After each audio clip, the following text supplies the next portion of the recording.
Welcome back to our next exciting episode of Uncivil Discourse, hosted by Lee, Hi, everybody. myself, and our guest commentator this year, Laura.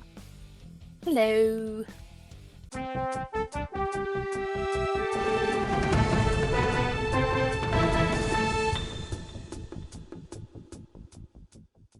Well, everybody, we are at the halfway split of the season. We have gotten where the top 16 teams have been separated from the bottom 16 teams, and we've done a new schedule for the last 5 games, pitting the top 16 players against each other and the bottom 16 players against their own peers. For that does not affect their overall standings for the end of the Game 10 setup for playoffs, so somebody in the bottom 16 can still reach B and even potentially A-side playoffs. It's just a matter of making sure that they're playing their peers and people that are around their skill level.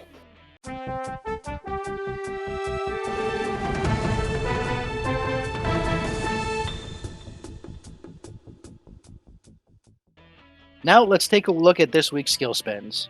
Starting off with Wendigo's Night Stalkers, their Marauder picks up Lethargic. Laser Force, their Thug takes Gunnery. Thumper's Revenge, their Crusader, picks up Anticipation. The Black Wake, their Crockett picks up Gunnery. The Collection Agency, their Warhammer takes Veteran to get Anticipation. Lights Out, they banked. They sent no emails in. We don't know what the plan is now, but we'll probably hear more about it next week.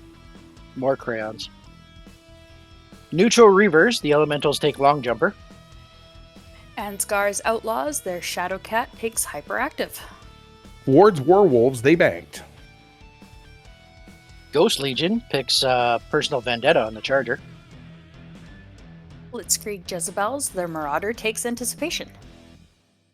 Odin's Chosen spent a bunch of points again. They picked up with their Shadowhawk Mobile Fire. And the Marauder takes Technician, swapping out the Gauss Rifle for an LB-10X and Case 2. The Wolfpack, the Centurion, picks up Steady Hand, and the Night Star picks up Surge Protect. Warthog's Revenge, their Enforcer takes Edge. Hooray, Edge! Paxton's Pathfinders, their Marauder Technician swaps out their Autocannon 5 for a large laser. Clan Cobra Chicken Bang. House Psychotic Weasel, the Buccaneer gets wide open. First Alliance Grenadiers, they banked. Lyran Rangers, the Banshee, takes Target Lock. Hank's Handies decided to bank this week. Red Sons Irregulars, their Marauder 2 takes Target Lock. Ice Creamers, Marauder 2, takes Target Lock. Elk Riders, their Catapult takes Missile Grouping. The Blackjack takes Sniper. And their Grasshopper takes Multitasking. The Dead Man's Hand, the Hatchet Man takes Technician to move some of those medium pulse lasers out of the arms and into the torso so he can swing that hatchet a little bit freer. Fourth Taurian Protectorate banks. Scions of Amaris, their Yu-Hang takes Technician. Steel Shod Shambles, their Marauder takes Slippery. The Wolverine takes Technician, swapping out the Ultra Autocannon 5 for a large pulse laser. League of Robots, the Blackhawk takes Target Lock. The Highlander takes Long Jumper, and the Wraith takes Courage. Riston's Rogues banked this week. Cats and Nightingale's Cavalry, they banked as well. Neon Grizzlies, Timberwolf takes Field Test to get those specialty SRMs. And Yogi's Jaegers banked this week. So many people banked. I don't know if it's on purpose. It's a bit frightening because some of those people I think I see next in this next set of 5. Yeah, maybe they're looking to buy the more expensive skills later. Maybe. Although, some of them missed deadline cutoffs and some of them, actually, most of them had no emails, so maybe they didn't plan to bank at all. With that, if you're listening, players, send us an email regardless of whether you have a spend or you want to bank so that we know what your intentions are. Please. Thank you. All right. Moving forward, let's get this show on the road and take a look at the match summary from last week. Game number 1, we had Cat's Nightingale Cavalry versus the Elk Riders, facing off in Arena 3, the Alien World. Cat's Cavalry make a comeback with a 2-0 victory today. Game number 2, the League of Robots up the Warthog's Revenge. Rolling Hills, Arena 12, has these two teams battling it out for a 2-2 tie. Game number 3, Lyran Rangers versus Dead Man's Hand.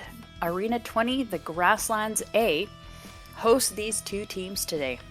The Rangers play the hand as they are dealt, but the Dead Man bring home the win with a 3-0 score. That was actually a fantastic game against Carlo. And you know what? I'm never going to say I've had a bad game unless it's my dice that went bad. So everybody gets a fantastic game. I got lucky early and my Hatchet Man head cap. The Banshee of the Lyran Rangers really giving me a big benefit. Cut down one of their big guns and put him on a 4-3 deficit. After that, it just was steamrolled. I got in close with my Banshee, took a 20-point heavy gauze rifle shot early, and then just hit the backup camera and just backed up all the way back to the rest of my forces. Unfortunately, Carlo just kind of stood there and just let me fire at him. He could still fire his heavy gauze rifles, but for 10 points of damage, where I was throwing out 15-point heavy PPC shots. Later on in the game, he did actually admit that was probably a flaw on his part. I just thanked goodness he didn't hit anything important on my Banshee, otherwise it could have very easily been a 1-1 at that point. And all in all, great game. Looking forward to playing against Carlo sometime soon. Game number 4, the Neon Grizzlies versus the Wolfpack. Alexander has never had a lot of luck when he pulls the Mountain Lakes Arena, number 7. The Grizzlies' Angry Bear stomps around and claims all 3 dead wolves in this 3-0 Grizzlies victory. Game number 5, the Scions of Amaris up against the 4th Taurian Protectorate. Arena number 23, the Kozais Valley, is where this match goes down. The Scions come romping with a 4-0 victory, getting themselves back into A-side playoff form. Game number 6, Ghost Legion versus Ansgar's Outlaws. The Outlaws maybe should have got some bribery in. Arena 21, the Savannah, does not do so well for them as the Outlaws ranch. In this game, the Gunslinger definitely put in some work today, and so does the Charger, but the real star of the show is the Wolverine claiming all 3 kills. This showdown ends with the 3-1 Legion victory. The Red Sons Irregulars versus Clan Cobra Chicken is our match number 7. The Bloody Basin Arena is bloody this week for sure. Oh so bloody in a 4-3 Red Sons victory, with only a single Night Sky limping home. Game number 8, we have the House Psychotic Weasels up against Riston's Rogues. Arena 16, the Lakes and Streams host this nail-biting tie. 2-2, both guys go home happy. Wouldn't believe it from anyone else, but the Rifleman scored 2 of the kills for the Psychotic Weasels. And I gotta say, I'm starting to think Chris might be championship kryptonite. Because the champions, the league champions, seem to either lose or tie to him pretty regularly. Wondering if that's going to be a trend we're going to see going on into the future. In game number 9, Hank's Handies going up against Laser Force. Choosing to play on a default arena, the Handies grind 2 mechs to ash, while only losing 1 of their own. 2-1, Handy finale. Game number 10, the Neutro Reavers versus Odin's Chosen. Into the mines, deep in the mines, the Reavers do some naughty things to Odin's Chosen. 4-0 Reavers victory. Game number 11, Wendigo's Night Stalkers versus the Lights Out. Central Park, Arena 18, sees the Night Stalkers do some stalking of their own. 3-1 victory for the Wendigos. Game number 12, Thumper's Revenge versus the Ward's Werewolves. The second match fought on a default arena this week.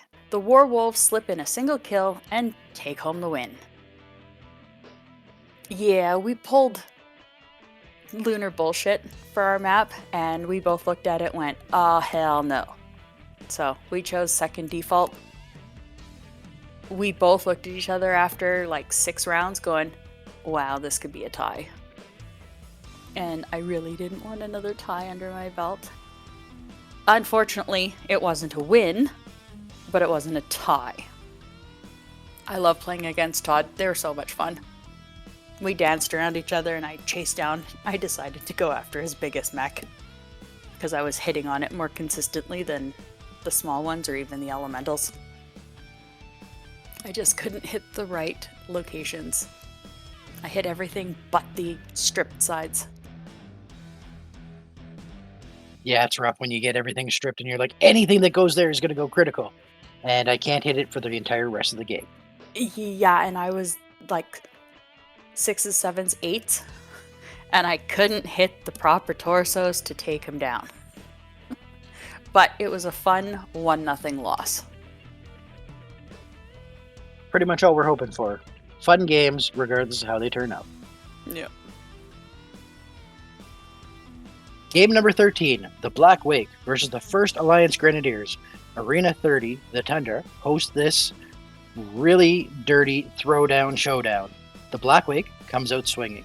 Their Crockett takes down 3 mechs, all on its own, more or less from what I heard. This beating ends in a 4-0 Black Wake shutout. Game number 14, we have the Yogis Jaegers up against the Steel Shod Shamble. Grassland C, Arena number 22, has another violent exchange. This is a 2-mech event, however, as the Shamble Devastator claims 4 kills and the Jaeger's Dire Wolf claims 3. That is a brutal battle. 4-3 Steel Shod Shamble Spectacular. Game 15, the Ice Creamers go up against the Blitzkrieg Jezebels. Our other grassland map arena, number 1, leads the Ice Cream to have some Jezebels screaming. The Barghast loses its head, and the match ends in a 2-0 victory for the Creamers. Game number 16, Paxton's Pathfinders versus the Collection Agency in Arena number 6, the Road in the Hills. This arena hosts a shellacking this week. Clearly, the Pathfinders need to pay some outstanding bills as the Collection Agency takes a 4-0 victory home with 2 head caps. All right. Thank you very much, everybody. That's a quick summary of our matches this week. This will lead us into our interview of the week. Take her away, Heather.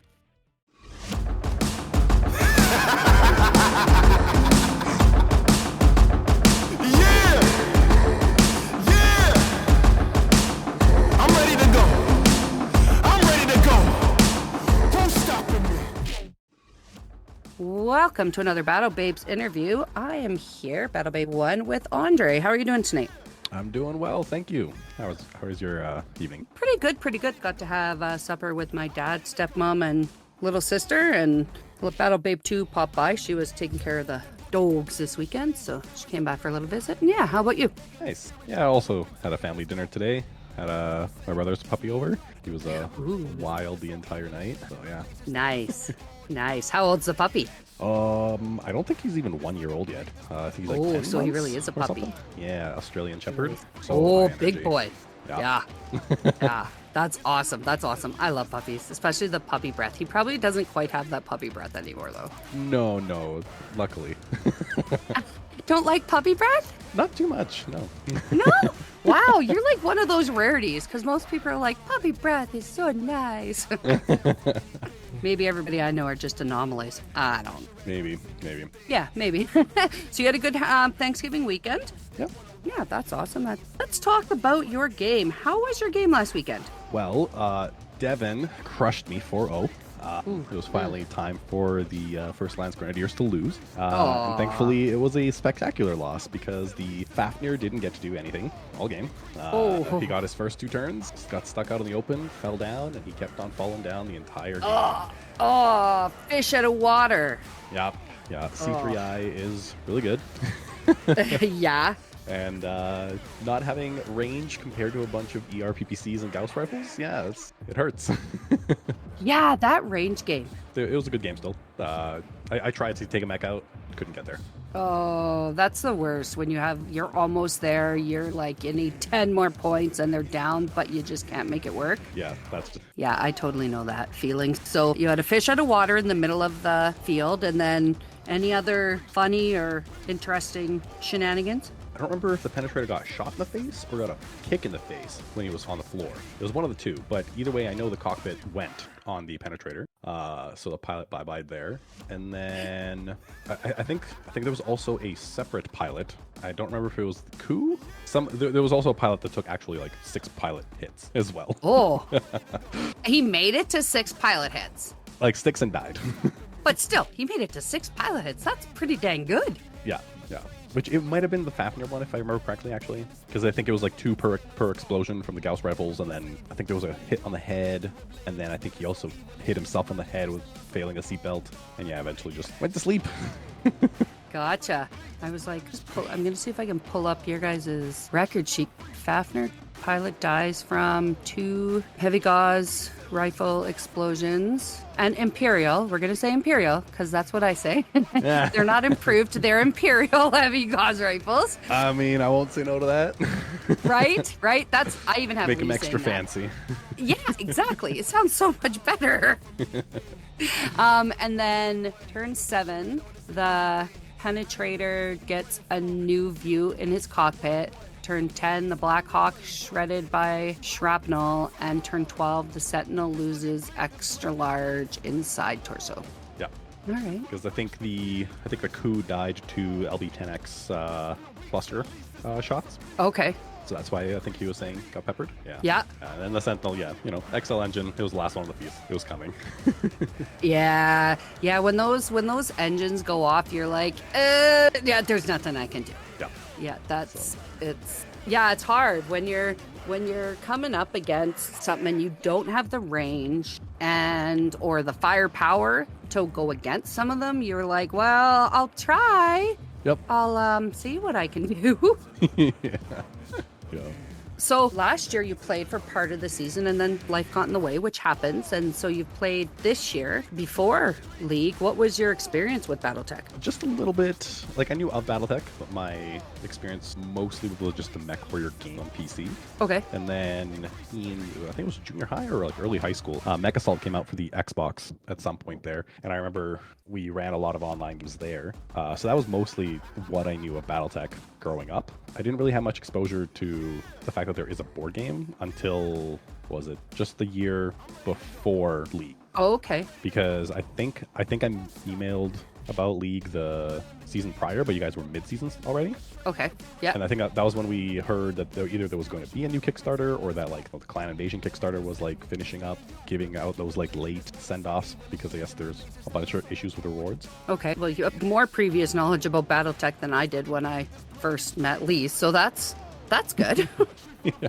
I mean, yeah, I would say probably the only thing I really knew about Battletech was that, the Mad Cat was a thing, the Atlas was a thing, and my favorite mech being the Raven was a thing because it was one of the mechs from Mech Assault. And that's about it. Like, I don't remember anything else before, like, actually starting to play. Well, hey, like, it's kind of hearing about Warhammer or something like that. Unless you actually get into it, you hear little tidbits, or even a sport, right? Yeah. Unless you actually get into it, you can only go with the little bit that you have. Oh, for sure.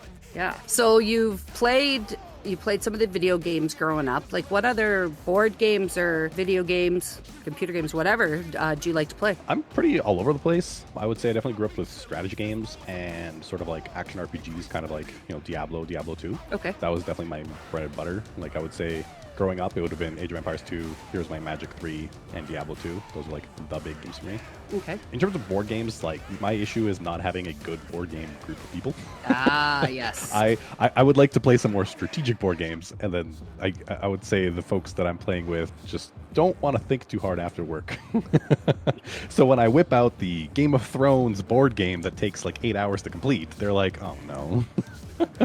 That's when you need to throw it out to the league members, because I know a ton of us, like Lee and I love to play Zombicide. Love Zombicide. Okay. And games like that. And a lot of the league members do a lot of those tabletop games. Even if it's not a strategy game like that, things like Labyrinth. Oh, yeah. Right? I'd liked playing just like Crib or simple things like that. But no, if I'm going to play a game, give me something that's more than just sitting there. If I just want to sit there and watch TV. Yeah, I've tried pitching less grand, and those seem to be working out. But yeah, anytime it's like, how big is this board? And it's like, oh, it takes up the entire table plus some. And they're like, oh no, like instantly they run for the hills. Yeah, you got to be the right kind of person to play those games. Yeah, but I'm slowly getting there. Well, yeah, you got to start slow, start with the little games, and then slowly build up.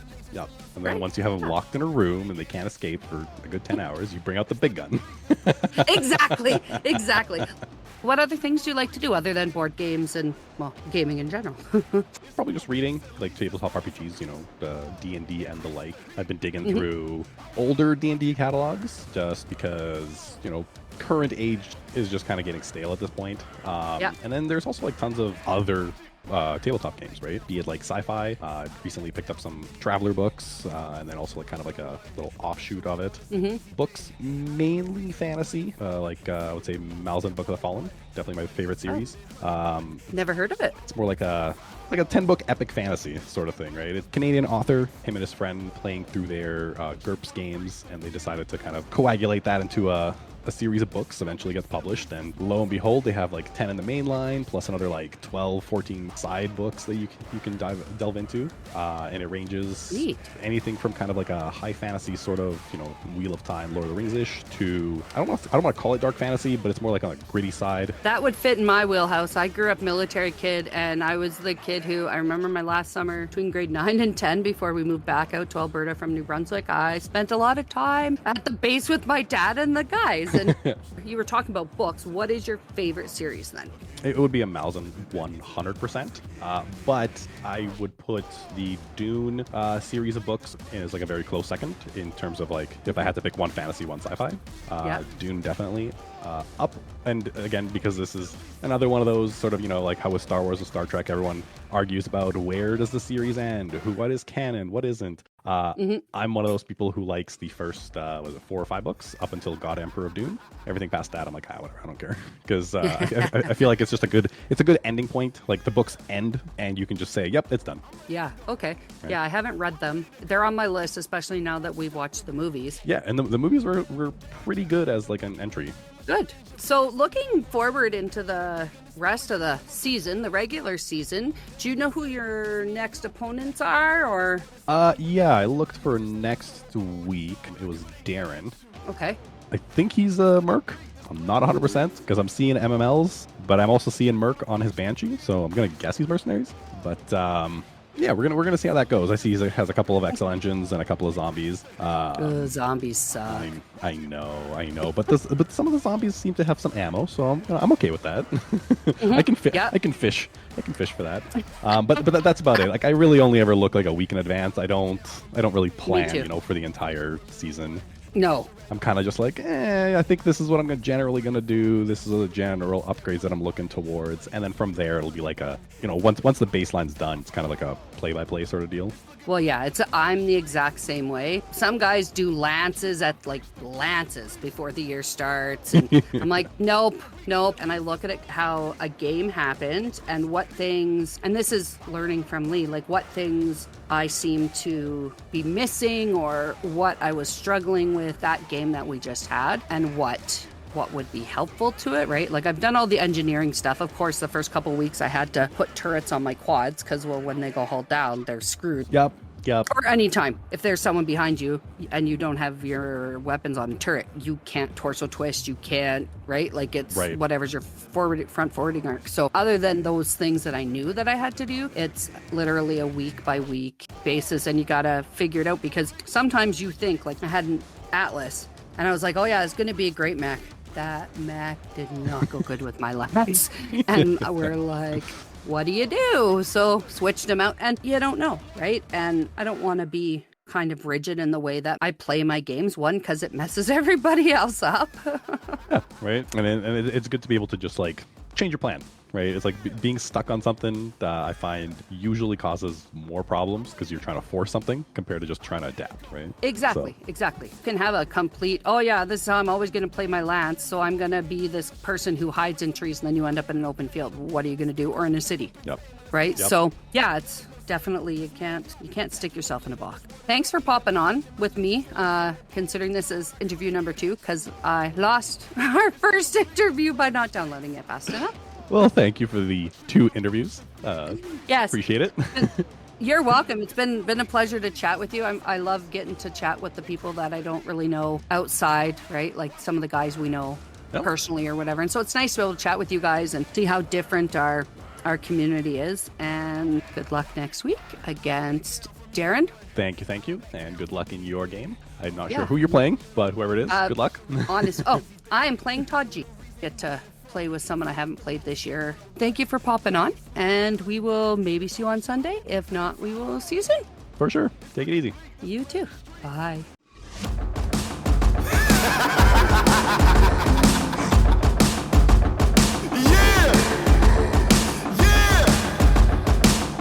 I'm ready to go.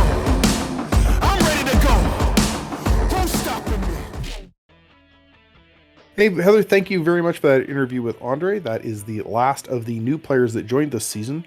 Her next few interviews will be people with a little bit more seasoning to them. Veterans. Seasoning, barbecue sauce, whatever. However, before we get into our next week's predictions, we have a mid-season breakdown of how bad, or good in some cases, the 3 commentators have made predictions from the games. If anyone's actually been following and keeping track, we've had some really bad weeks. Yes, we have. Yes, we have. Week 1, Brett got 10 correct with a 62.5%. Woot woot. Lee only got 4 right on week 1. 25%. Yeah, that Like I was said, bad. good and bad. And I split the difference with 7 correct week 1 with 43.75. Week 2, Brett gets 9, Lee gets 10, and I get 11. Ooh, way to go. Yeah, I know I beat you guys. That was surprising. It doesn't go so well after that. Week 3, Brett gets 5, Lee gets 7, and I had 6. Wasn't that the week that we had like 5 ties? It was all the time. I blame that on the, oh my god, how did we get so many ties that week? Yeah, it was. Week 4, Brett got 6, Lee also got 6, and I got 5. Good, that was not a good week. What excuse do we have for that one? I don't know. I got nothing on that one. Week 4 was the week of upsets. Okay, well, that definitely adds to our mismatches. Mismatches, yeah. We get a little bit better. Week 5, Brett has 8, Lee has 9, and I have 6. Woo-hoo. So at the mid-season mark, Brett has 38 games correct with a 47.50 average. Oh, ouch. Lee has 36 correct with a 45% average. A little worse than a coin toss. And I'm not that much farther behind. I've only had 35 correct with a 43.75% average. So we're all in the lower 40s. Yeah, we're not doing so good. Yeah, We're none of us made 20% the less than we were last season. People are going to stop listening to us. They were listening to us? I think I they thought we were- enjoy listening to us be wrong over us being right. Yeah, that's quite possible. It is a dice game. It is a dice game. So I will be keeping track of the second half, and we will have more updates before we get to the finals. I predict at least another 5 ties. 1 a week. 5 ties? Yeah, I think that's going to be low. I think it's going to be low. At least another. My prediction, the top 16 are going to see a horrible shellacking. It's going to be just unbalanced win-losses. Yeah, we've definitely got some teams that have slipped into the top half for the reshuffle. That, congratulations, they've had phenomenal seasons, but I definitely didn't expect them to be up there. The air is very thin. And the egos are very large. That's why the air is all gone. Breathe them all in. Oh, you're saying there's a bunch of hot windbags up there? Yeah, that's why you and I just barely snuck in. You're not quite as large as windbags. We're the ones with the podcast. I guess we're the biggest. We get to expel it as much as we want. Well, Brett predicting 5 ties. That's 1 a week. It's kind of low considering the average of ties the first half was almost 2. Having like 5 ties in 1 week. If we end up with that in the second half, those are going to be very tight games. And like they're not going to be low ties. They'll run around and chase each other and get 3 threes, or Lord help us, we get a 4-4 tie. We've currently had a total of 11 ties this season. Yeah, that's pretty. Yeah, like I said, I think high. five over the rest of the season is pretty low estimation. We're averaging 2 every week. Yeah. Teams are playing tight and probably learning more about how to play defensive when they are either up or down to try to mitigate the damage, and then just happen to catch up. Because most of the ties have been in the 1-1, 2-2, that, not a lot of 3-3s. Yeah, in fact, all of the ties are 2-2 or less. Because players just start playing defensive. Oh wait, no, that's not true. There was one 3-3. There was one that was 3-3. Yeah, myself and Mr. Painter. This will lead us into the week 6 matches. We will be breaking them down into the bottom 16 from 17 down to 32, and then halfway through, we then move on to the top 16, which will be 16 and up to 1. Game number 1, we have the Neon Grizzlies with 2 wins, 2 losses, and a tie, up against Thumper's Revenge. No wins, 2 losses, 3 ties. Drum roll, please. Yeah, that's it. I would actually love it if Laura got a win, because then it would be she'd have a 1-2-3 record. Numbers. And then the next 4 she has to get 4 bye wins, so it's 1, 2, 3, 4. I played the Neon Grizzlies for a fun game. I really didn't get a good chance to see how they were going to play because I lost my Marauder 2's head early, and after that it was just unbalanced. I also played the Neon Grizzlies for a fun game, and he stomped on me too. Yep. He's underperforming a lot this year. Laura, your lance, I helped you work with it, build it, help you with the skills. I think you have a very, very solid lance. Really strong. I think that might be why you have your record. Don't trust Lee. Yeah, don't trust Lee. But I think you have a very solid lance as well. I'm just not sure.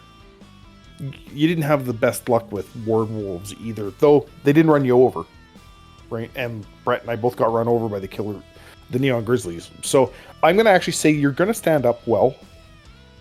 There's no way I'm calling a tie. I'm done with ties for this season. I'm going to say it's going to be if you stay maneuverable, I think you can win it 2-1. All right. Well, since you won't, this is going to be my tie game call for the week of a 1-1 final score. Oh. 1-1. That's not fair. Although you're both going to dance. Is that what you were going to call? Is that what you were going to call too? No. Oh God, no. No. But finally, I got both Hamiltons in a season. That's a win right there. I know. I'm looking forward to this one. It's not going to be a tie. You can't call against yourself. In theory, I can't call against myself. I don't hold to that. I think if you feel that it's a mismatch and you know the other person's skill level, it's not unfair to call against yourself. No, completely unfair to call against yourself. You could be throwing the matches just to get the predictions right. Yeah. Yeah. Because that matters so much more than standing. No, I don't think it's a mismatch at all. I actually think both of our lances are strong. My dice have abandoned me a couple times, and it took me a couple matches to get a strategy of what to take to the field. I can't vote against myself. I really can't. Even if I thought that I was going to lose. I have to agree with Lee, though. I think it's going to be a 2-1. You know, Brett is quietly judging you if you ever did call against yourself. Oh, I know. You just can't say it publicly. Game number 2, Ansgar's Outlaws with a 1 victory, 3 losses, and 1 tie versus Clan Cobra Chicken with 0 wins, 4 losses, and 1 tie. Now, Ansgar's Outlaws had a pretty good game against me, but he's going to be coming out looking for that horseshoe again because he definitely didn't have it on our match. Definitely a little bit of bad luck scenario. So he's coming out and he's going to be swinging pretty hard here. I think this is going to be a good match. I think it's going to be a 3-2 Outlaws victory, though.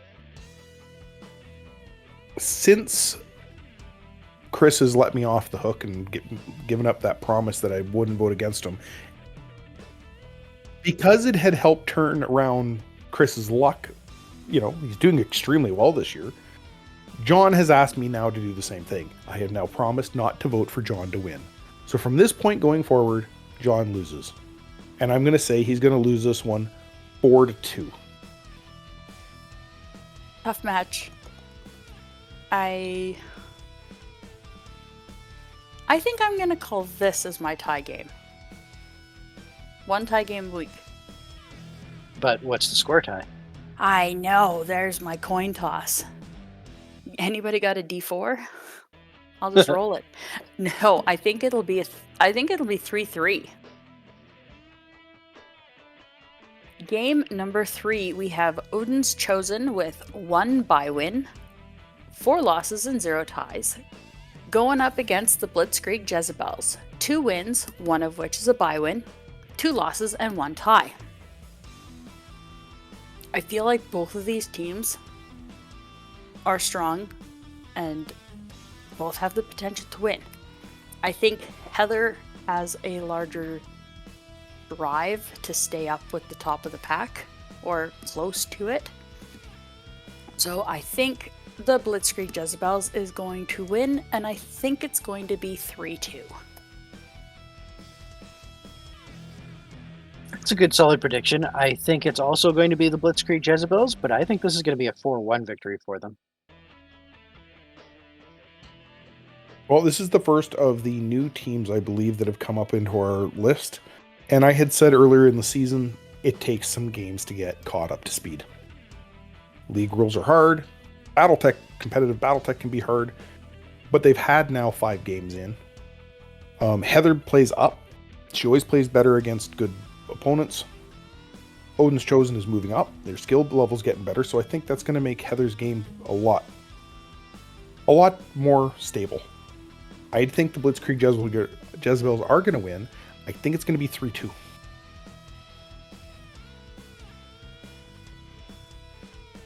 Game number 4. We have the Elk Riders with 1 bye-win, 3 losses and a tie, up against Yogi's Jaegers. 2 wins, 2 losses, 1 tie.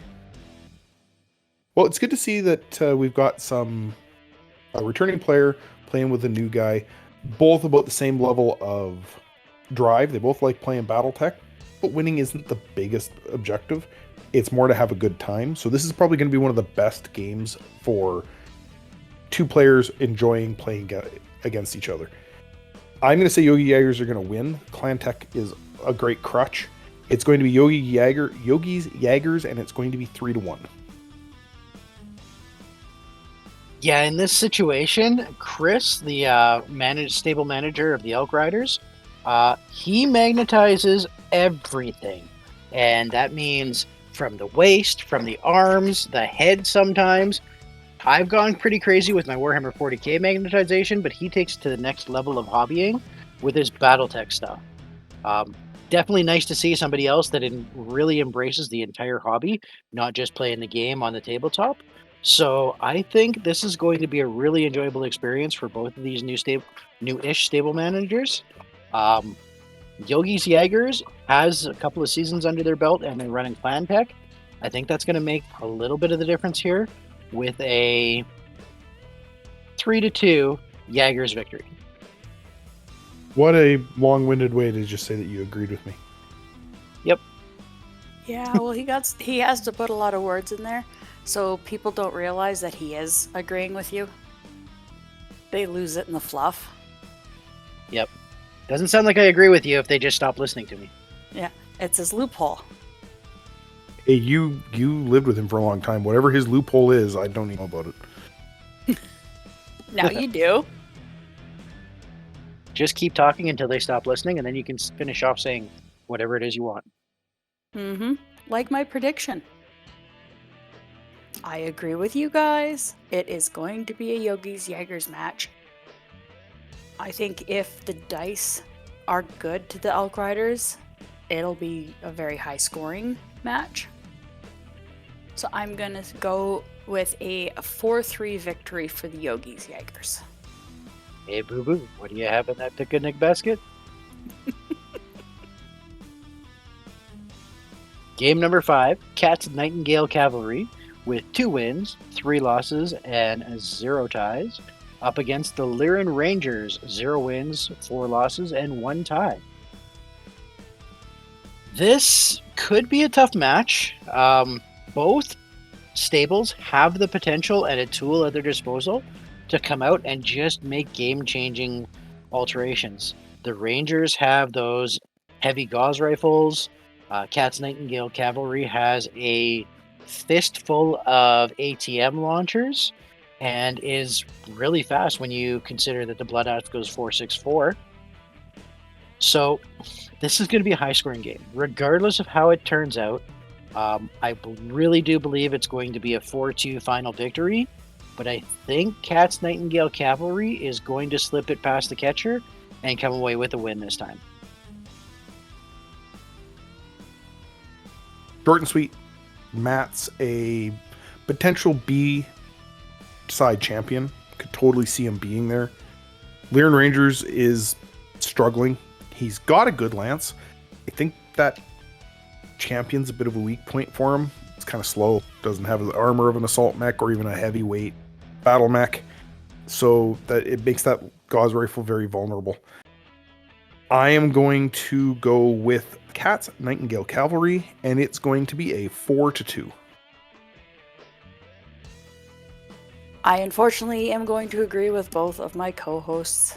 I think it's going to be Cats Nightingale Cavalry. I don't think the Rangers are going to go down with that little fight. I think it'll be a 4-3. I can't wait for the day the Rangers surprises us and comes out with like back-to-back victories. Just because Carlo is such an awesome person to have around, he had some of the worst luck I've ever seen, though. Yeah, he had his whole charge on me being just wiped out with that heavy PPC to the head of his Banshee. He has a great mech in that Highlander. It's overall a good lance. He just needs to have the dice go his way. Even moderately average his own way.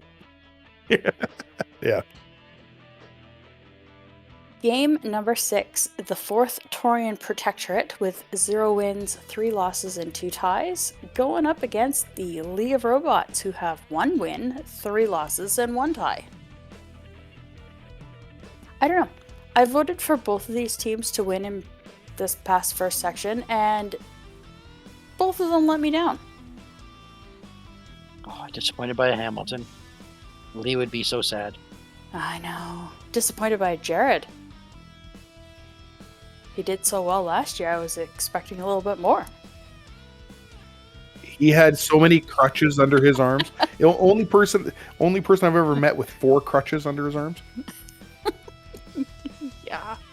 Unfortunately, Jared, I don't think you're going to win this. I think the Taurian Protectorate are going to go, and it'll be a 3-1. Well, I'll leave the tie prediction to Lee for this one, but I also agree with Laura. The 4th Taurian Protectorate are going to come out with a 2-1 victory. Well, they're my fellow Periphery brothers there in that Hamilton. Both these teams are better players than their records show.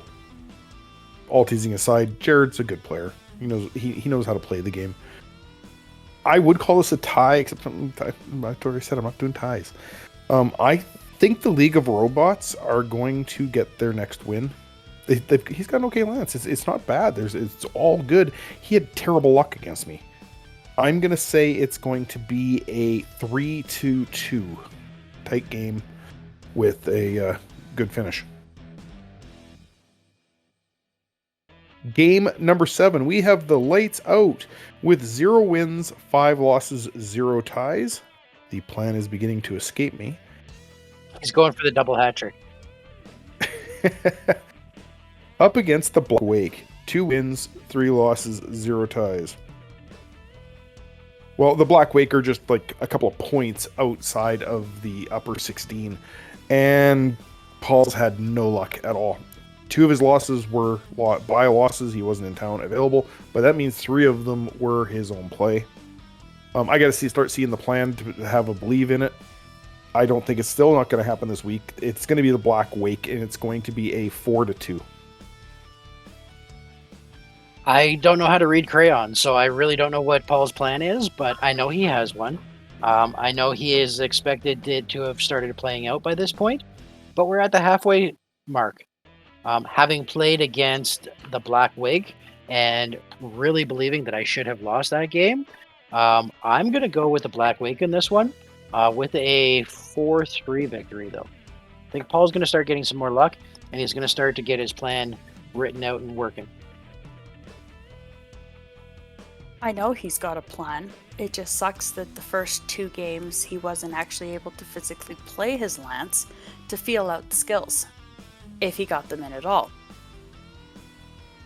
Black Wakes, I mean, their standings show the strength in their lance.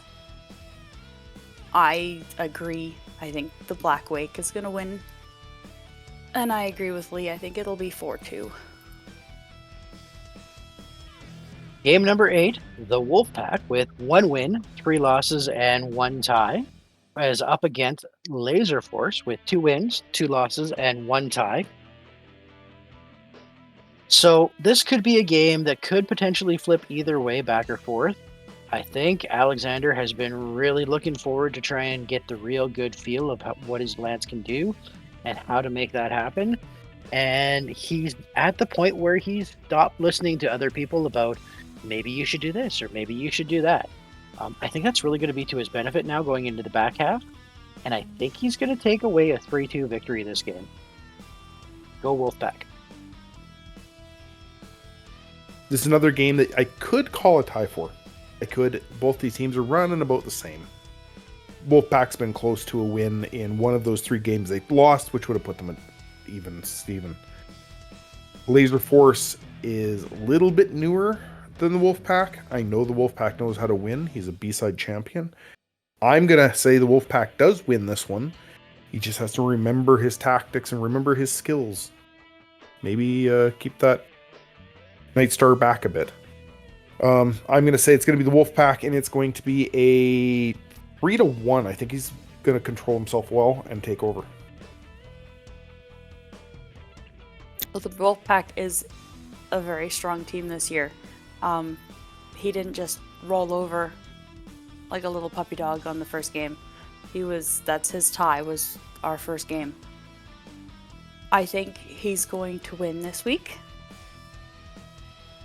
And I won't be happy if he doesn't, because he disappointed me last week. Oh, disappointing mom. Yeah. Oh. I don't think it phases him anymore. He stopped listening to people, remember? But I think Alex is going to take it. It's the Wolfpack. I think it's going to be a 4-2. Looks like we're all cheering for the pack this week. Yep. So that takes us into now our top 16 teams. In no particular order, we have game number 1, the Ice Creamers, with 3 wins, 1 loss, and 1 tie, going up against House Psychotic Weasel, 2 wins, 1 loss, and 2 ties.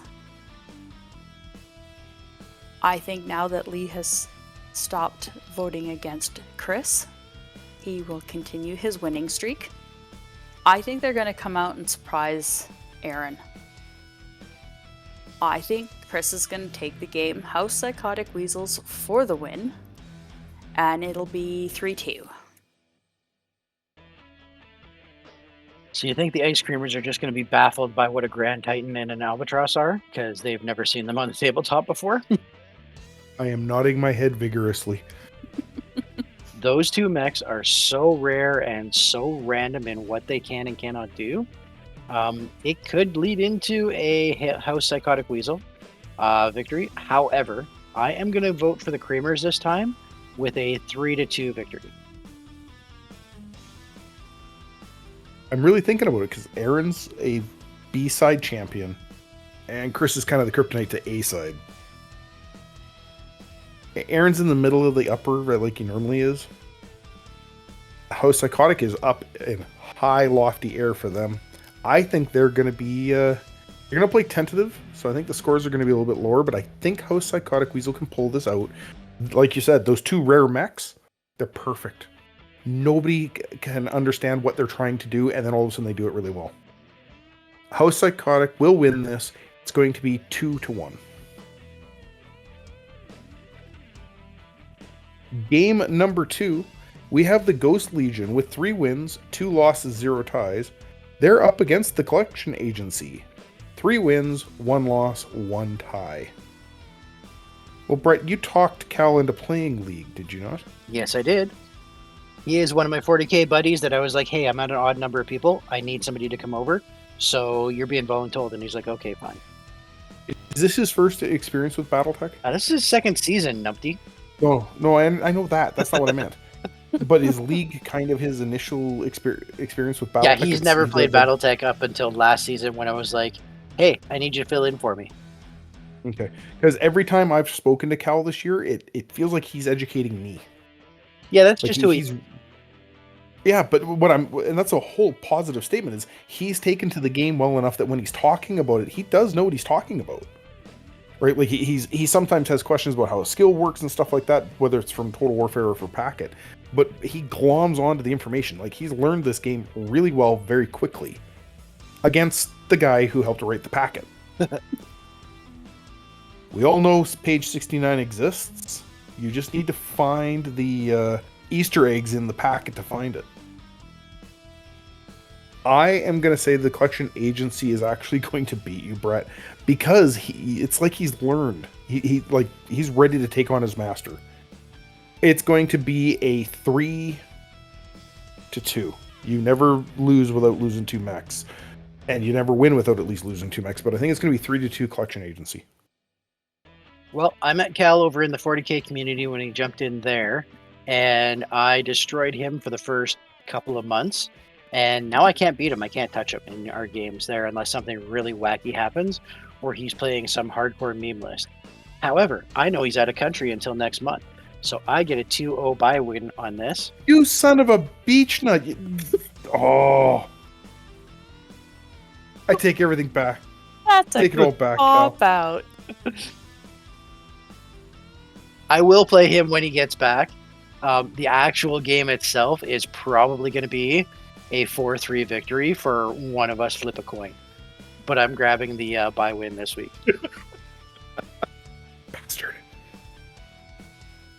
Laura, do you want to make a prediction? I will still make the prediction I was going to before Brett decided to drop that little tidbit. I played Cal earlier this season. He's a little computer. Because there were things that I should have known because I've played for longer that he just knew, like, off the top of his head when we were playing. And he even gave me, like, help suggestions for skill spends. Not that I listened to them. You don't listen to most people. Yeah. I think the Collection Agency will win this. Oh, but I think Brett's gonna mess up his history of only losing 2. I think it'll be 4-3 for the collection agency. But we'll just have to wait and see when that game goes and gets played later on. We were hoping to play last Tuesday, and it didn't just quite happen. He let us know before the season started that he was going to be away for this match. Game 3 is me. Oh, all right. So moving on to Game 3, folks, and sorry for me being totally unobtuse. We're looking at the Warthog's Revenge with 3 wins, 1 loss, and 1 tie, coming up against the Red Suns Irregulars. We're rising to the occasion with 4 wins, 1 loss, and 0 ties. Now, Brandon's doing exceptional this year, and I can't say it enough that I think we don't give the kid credit enough for what he's capable of. Just because I actually have no answer for why not. But Gary is still probably my league favorite, and I'm going to vote for a 4-3 Red Suns Irregulars, squeaking it out at the end of the game with something just sort of half held together with good luck and best wishes. Now that we have split into the top 16 and the bottom 16, I can go back to Gary being my favorite top 16 player. The Hamiltons are down in the lower group, so it's not a conflict of interest. He's my favorite player. I love the way he plays. I love how well he can make mechs work and mesh together.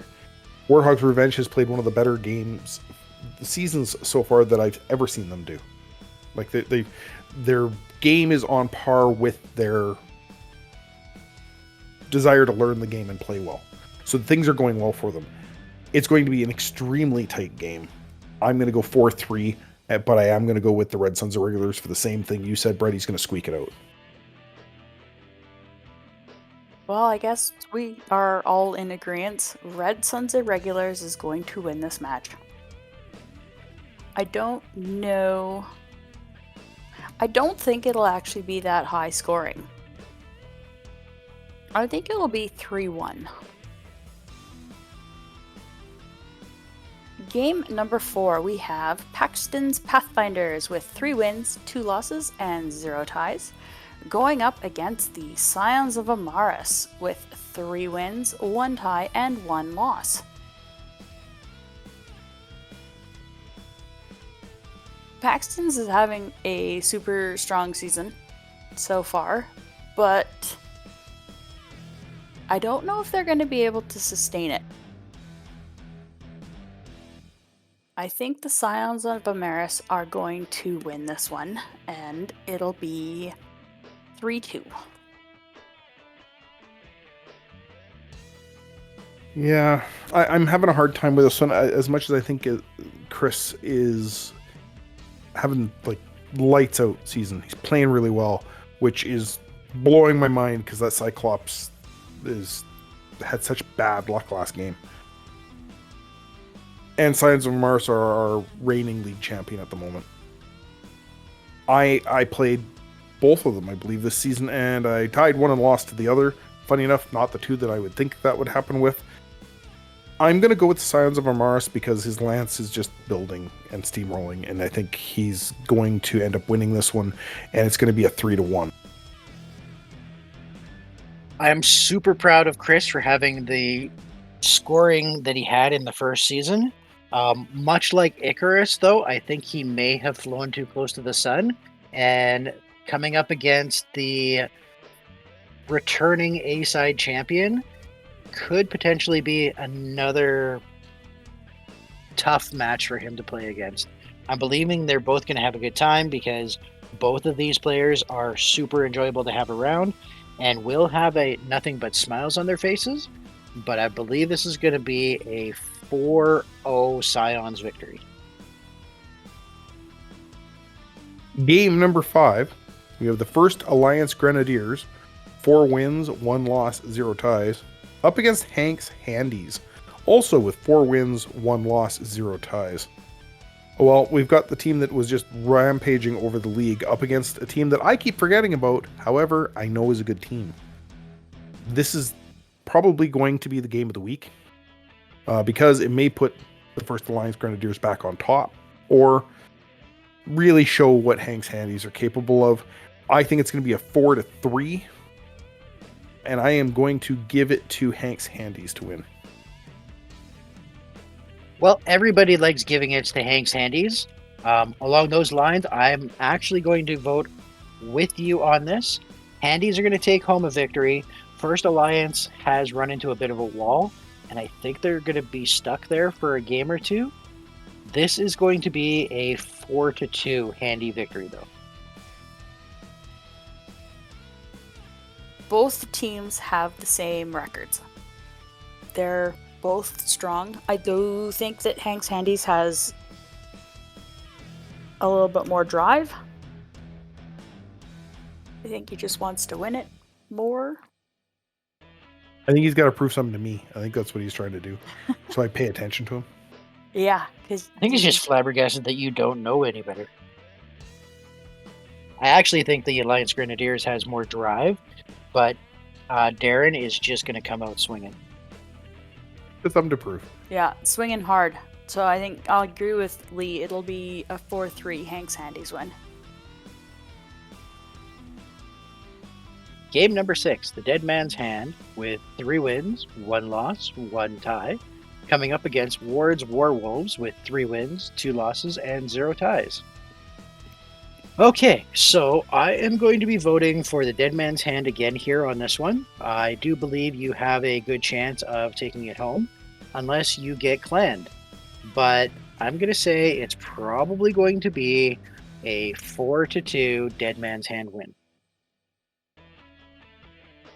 I enjoy playing Todd. He's fun to play. Really, there isn't a bad lance in League right now. Everything's flowing. If you haven't got your lance figured out by this point, you're in big trouble. I'm not scared of any of the tech on his mechs. Heavy lasers are stupidly inaccurate, and gauze rifles and targeting computers. What else would you expect from the clans? And a bunch of large pulse lasers. I'm just gonna have to wade in, get my heavy PPCs in, and hope my clustering of firepower beats his clustering of firepower. I think it's going to be a slogging fight where one of us, and it's going to be me, has a mech remaining, and it's going to be a 4-3. Hercules, Hercules! I just played Todd, and it was the most fun loss I took. And I think Lee will have just as much fun losing. I think Warwolves are going to win, and I think it's going to be a 3-2. Ow! Wow. You're just going to get pulsed. Yeah, I'm just going to have to get in there and get close. All of his mechs, he has -3s on the large pulse lasers on his 2 mechs. And he's got the -1s on the gauze rifles. The heavy lasers are meaningless. Right? They're whatever. They're adequate. They're accurate. Like, they're just adequate with the extra skills they spent on it. My guns are actually getting more accurate. I'm just gonna have to wade through the damage. I'm really hoping for like a city fight or a really heavily treed map, so that I can get close before eating too many pulse lasers. Game number 7, Riston's Rogues with 3 wins, 1 loss, and 1 tie, going up against the Wendigo Night Stalkers. 3 wins, 1 loss, 1 tie. This one is actually super tough. But I've already had my tie for the week. I mean, it would be fair to call it with a 3-3 tie for this one. But that's what my other prediction was. I think Riston's Rogues is going to take it. Honestly, I think this game is going to come down to dice. It's whoever's dice roll that much better, they're going to win. And I think Jeff is going to pull that dice bag. So, Riston's Rogues for the win. I think it'll be a 3-2. I'm going to vote 3-2 for Night Stalkers. Because I think Jay's got this one this year. I like to evaluate the two teams. Riston's Rogues A-side champion 2 years ago, and a solid player. Even with a lance that he didn't really min-max and think it through as hard as he has other years. Wendigo's Night Stalkers has been an A-side contender pretty much from the gate. It's going to be very close. I think it's going to be a 3-2, with the mechs that remain being pretty much trash. Riston's Rogues win. I was going to go Wendigo's Night Stalkers, but no, my last second, I got to go the Rogues. Game number 8. We have the Neutro Reavers. 4 wins, 1 loss, 0 ties. Up against the Steel Shod Shamble. 3 wins, 1 of which was a bye win. 2 losses, 0 ties. I'm still on this wagon. I know this is what JP's destined to do this year. He's going to win it. It's going to be 4-1, though. He's going to leave somebody. He's going to leave somebody on the field. I think this might actually be Neutro Reaver's second loss. Steel Shod Shamble, their whole theory is you can't kill me before I can kill you.